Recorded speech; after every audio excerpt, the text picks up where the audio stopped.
Welcome to the Daily Decant, your 5-minute briefing on the world of wine.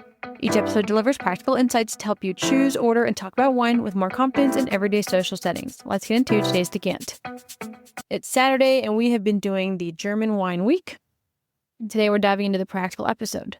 I think German wine rewards the practical approach more than almost any other category we've covered on the show, because the quality to price ratio is so extraordinary that knowing where to look, specifically which producers to trust, dramatically changes what you'll be able to find for $15, $25, or $40. Let's talk producers to know by name, organized by region. The Mosel, Dr. Luzin, the most important entry-level Mosel producer in the world, with the Dr. L at around $12 to $15 as the gateway, and their single vineyard wines at $25 to $50 as the step up. Egon Müller, the pinnacle of the Saar, expensive but worth knowing. Jos Prum, Jojos Prum, another benchmark producer in the Middle Moselle, particularly famous for wines from the Mosel and Rheingau vineyard that age magnificently for 20 to 30 years. Zellbach Oster, consistent, fairly priced, widely available, and a reliable name at every tier of their range. Finally, Willi Schaefer, a tiny estate in the Grock, making wine of extraordinary finesse from old vines at prices that remain astonishingly reasonable for the quality. The Rheingau and beyond. Robert Wheel for serious, full Rheingau Riesling across the full sweetness range. George Brewer for the dry structured GG style. And from Rheinhessen, Whitman, and Battenfeld Spanier for the new generation of dry Riesling that has completely transformed the region's reputation. Hirschspat Burgunder specifically, Bernhard Huber's estate in Baden, now run by Julian Huber, remains the reference point. And for every day Savonner, any VDP member from Franken is reliable starting point. Value picks by price tier. So under $20, again, Dr. Luzin, Dr. L Riesling at around $12 to $15, the best introduction to Mosel Riesling at any price. Zellbach Oster Fish Label at around $14, another highly reliable everyday Mosel white.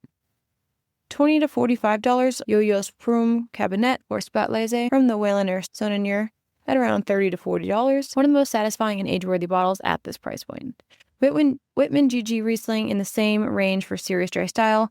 Zellbach Oster Single Vineyard Cabernet at around $20 to $30 for more specific terroir. Character. $45 and above, we're looking at Robert Wheel GG Riesling, Schaefer Single Vineyard Spätlese and Auslese, and the Dr. Luzin Estate GG wines, all capable of aging 15 to 25 years, and all competing with white Burgundy at higher prices. Vintages. German Riesling ages extraordinarily well, and buying back vintages is a genuinely rewarding strategy. Recent excellent vintages include 2021, which is considered one of the finest Mosel vintages in a generation, cool, long-growing season, extraordinary acidity and concentration, wines built for decades of aging. 2019 is very strong, slightly riper and more generous than 2021, but equally age-worthy. 2017 and 2015 are both drinking beautifully right now. For current release, 2022 and 2023 are both solid across most regions. A note on sweetness, question that almost always comes up.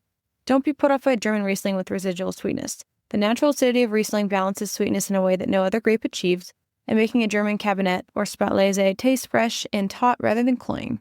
Sweetness in Riesling is not a flaw, it's a dimension. Sommelier script for German wine. Say I'm looking for German Riesling, ideally from the Mosel or the Rheingau, and I want to understand the difference between the off-dry and the dry style. I'm open to either if you have something interesting from a good producer. What's the most compelling thing you have right now for under $40? That question demonstrates curiosity and specific knowledge without closing off the conversation.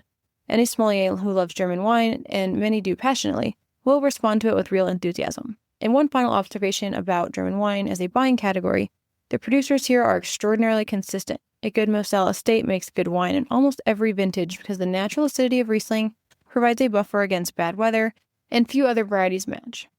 In difficult, rainy years, the acidity keeps the wine fresh and structured even when the ripeness was incomplete. In sunny, warm years, the slate and the cool nights prevent overripeness. This consistently more reliable across vintages than Burgundy, Barolo, or Bordeaux means that when you find a good producer you trust, you can buy them with confidence regardless of vintage. Find 2 or 3 names you like, return to them often. Your wine life will improve measurably. Tomorrow, we'll talk about the wrap-up. You won't want to miss it. That's today's Daily Decant. If you found this helpful, be sure to subscribe and share with your friends so you can continue building your wine knowledge in just a few minutes a day. See you tomorrow for the next Decant.